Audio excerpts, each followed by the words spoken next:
right. Here's an update on CNN. America saying they're not going to get involved. By the way, you have Iranian officials saying quite publicly right now that, listen, you strike any of our assets and we reserve the right to strike Israeli territory again.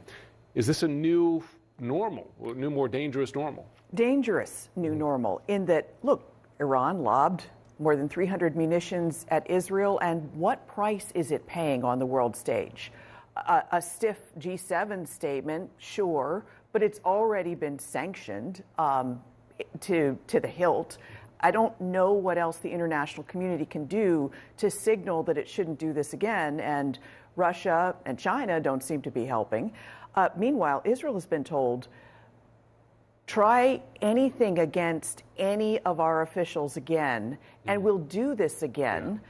Surely more deadly a second time, because, you know, the drones, the slowest moving part of this barrage, they could have timed the other munitions to arrive when the drones arrived. Right. They chose to do waves. Yeah. If they'd timed it so that everything arrived together, I think we would have been looking at more destruction. So now Israel's in this situation where, yes, they can try to rally the West and say, look, we've been telling you they plan to do something like this to us, and now they've done it. We need your support.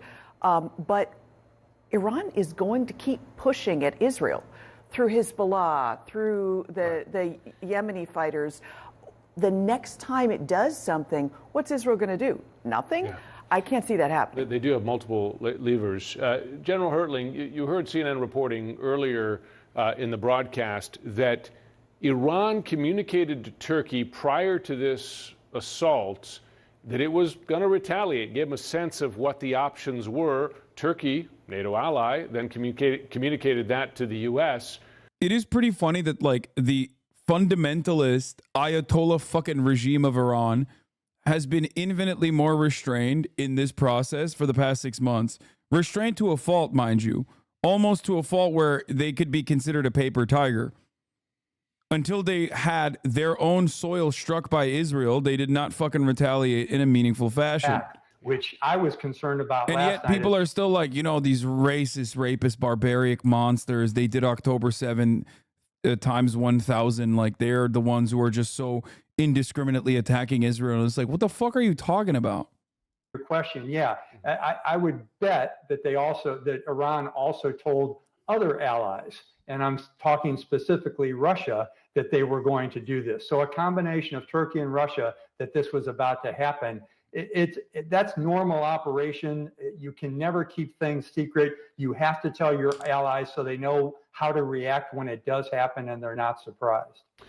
To that point, that attempt to overwhelm defenses is exactly what Russia does to Ukraine every day, right? Send up multiple speeds in great volumes to overwhelm those defenses. Yeah, Iran is just like Russia in this equation, and Israel is the small beat in Ukraine that's being invaded by Iran. What are the most basic options for Israel short of striking? Turkey is not an ally to anybody. Turkey is just Turkey.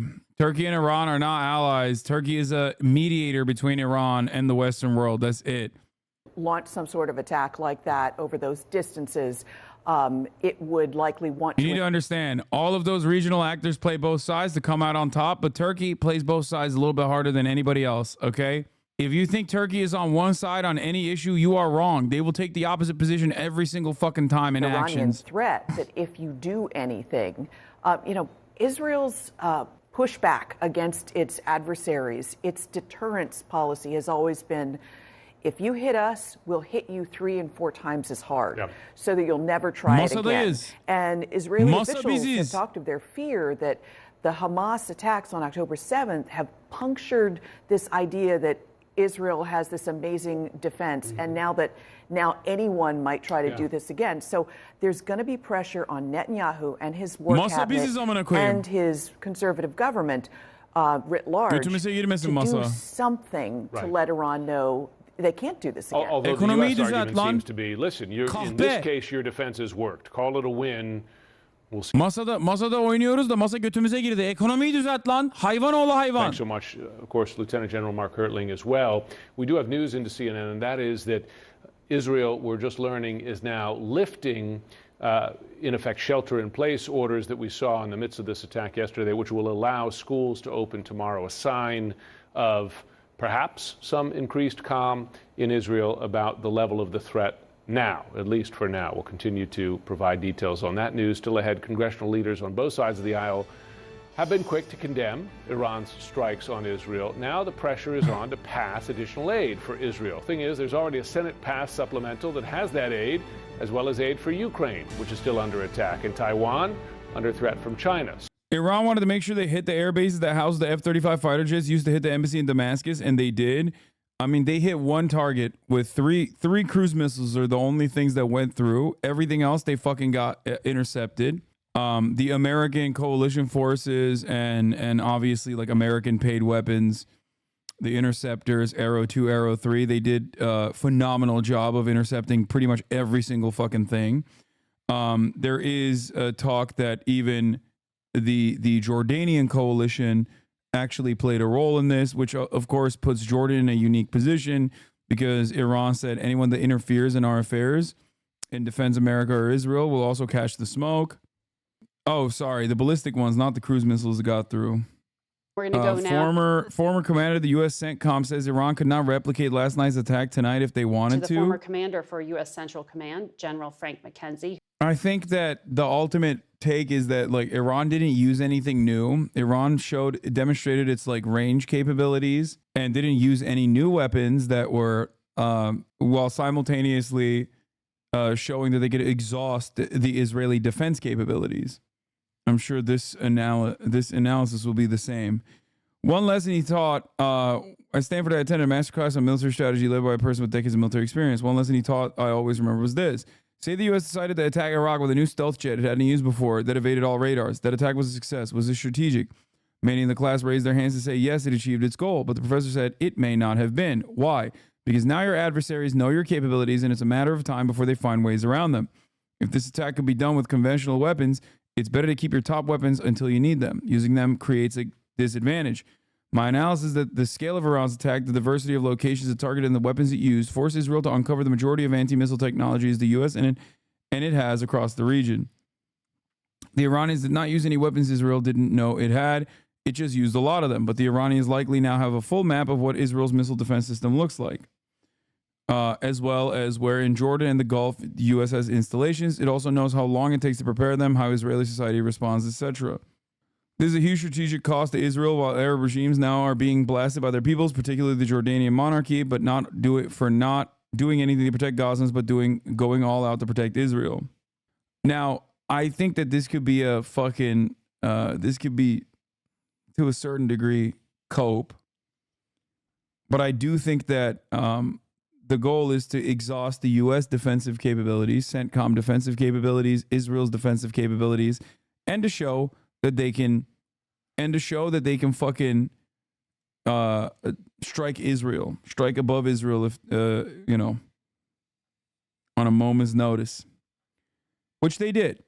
I think they also ultimately wanted to actually hit the base, like some of their defenses, including the Air Force base that they said they hit. The damage was minor, for the record. The damage on the Air Force base was minor. Part of the reason why Iran is doing this is because it is left with no options. It is left with no options in the face of Israel increasingly doing more and more insane, more and more belligerent shit. They didn't just strike Beirut, they struck Iranian soil in the Damascus compound. And yes, wow, Worst Chatter actually has a decent take. Doesn't it cost a lot more defensively to intercept and shoot those missiles? Yes, it does.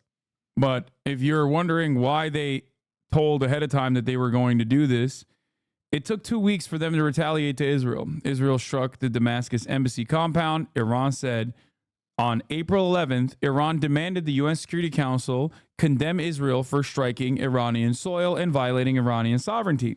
They had every right to do so. The international community, in their rule-based international order, refused to do anything about that. They did not punish those who perpetrated the attack on Iranian soil, violating Iranian sovereignty.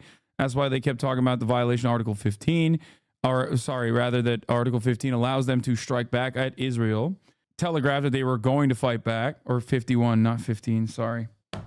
That they telegraphed that they were going to fight back. They openly stated that they were going to do that. Now the ball is in Israel's court.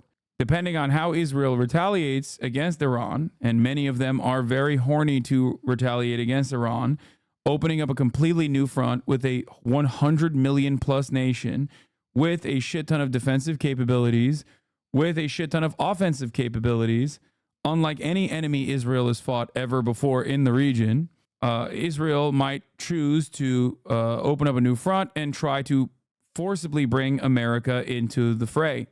According to Wall Street Journal, it cost Israel $550 million last night. According to Channel 12, it cost America billions of dollars. That's what they said. So I don't know. This is what the Iranian media is saying. No one welcomes war. If we didn't fight tonight, there would be a war. War occurs when your opponent sees you as weak and calculates the cost of action to be less than the cost of your endurance. I do, however, believe that at least some in the war cabinet do want to attack Iran. I am confused, however, though, about the decision-making being left to the hands of Benny Gantz, Benjamin Netanyahu, and Yoav Gallant in the War Council, a decision that actually caused somewhat of a ripple in the War Council between Itamar Ben-Gvir and Bezalel Smotrich. I think that they have openly stated that they're interested in fighting against Iran, taking the war to Iran directly, to Iranian soil directly. This would force America's hand into taking a more active role in this war and change the conflict from a losing genocide that has lost international support. Not that it matters all that much because politicians still support it, but into one that is the big bad, Iran, a state versus state action, which would inevitably force America to join Israel and to open up an entirely new front with entirely different dynamic. However, the fact that, yes, you're right, that Israel has announced school activity to resume implies that they are not interested in striking back yet. Reuters reports that Tehran gave neighboring countries and the United States 72 hours notice it would launch the strikes, a move that would have enabled them to largely thwart the attack. This isn't copium, by the way. This is real. They did do that. This way, Iran gets to say that they are not a paper tiger and that they are willing and able to show the rest of the region that they are willing to fight back against Israel. No World War III for now, thank God. We shall see. Israel is belligerent. Israel is very violent. Who knows what they may do? The upcoming days will be very important as far as Israeli actions. However, Israel has shown its hand over and over and over again.